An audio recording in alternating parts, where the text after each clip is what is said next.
Today what we're going to do is we're going to do a plastic weld on a polypropylene bumper, okay? This is a very common amount of damage that you're going to get.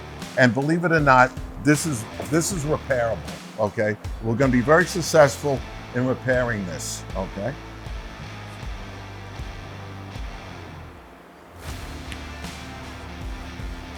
Once we have it clean, I have to temporarily reinforce this crack. I can't have this all flopping around. And that's temporarily gonna hold it in place. This is a Polyvance nitrogen welder. It has two modes. It has a nitrogen mode and a hot iron mode. I'm gonna use the hot iron first to just temporarily tack the damage together. And I'm gonna put small, little tacks. And all I wanna do is temporarily hold it in place. The next step is to pick my welding rod.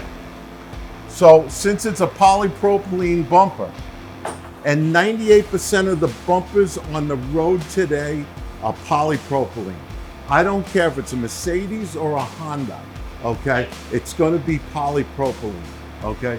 Which is a thermoplastic. Thermo means heat, so they use heat to form the bumper. We can use heat to weld the bumper, all right? So it's very important to pick the proper rod for the plastic that you're welding. You want a nice wide piece for the reinforcement. Okay, now just be patient.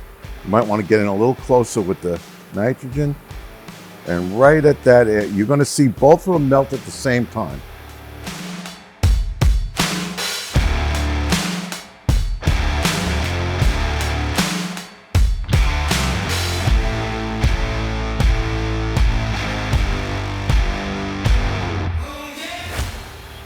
It's just patience.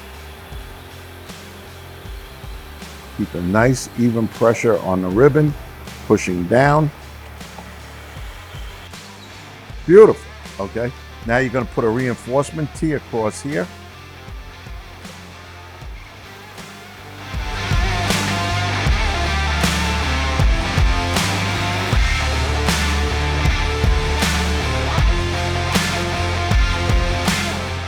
Good.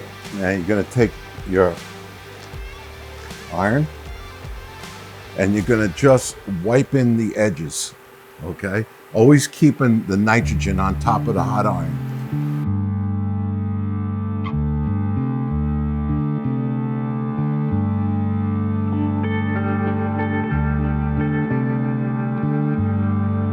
We're gonna hypercool it.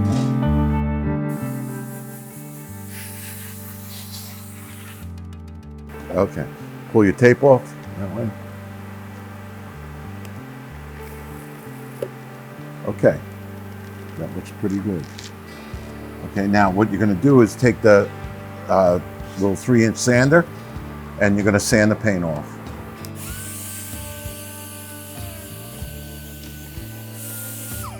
Good. Okay, now take your hot iron and make a nice V groove in there.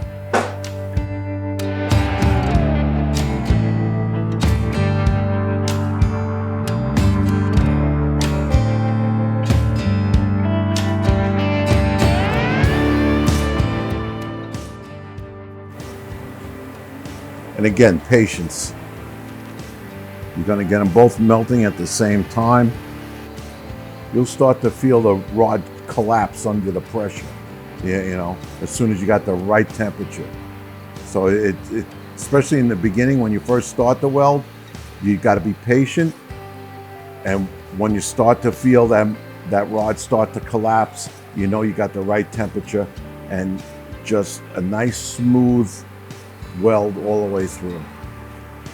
Try to do it continuous, try not to stop. Keep it at a 90 and just the pressure will push it into the V groove.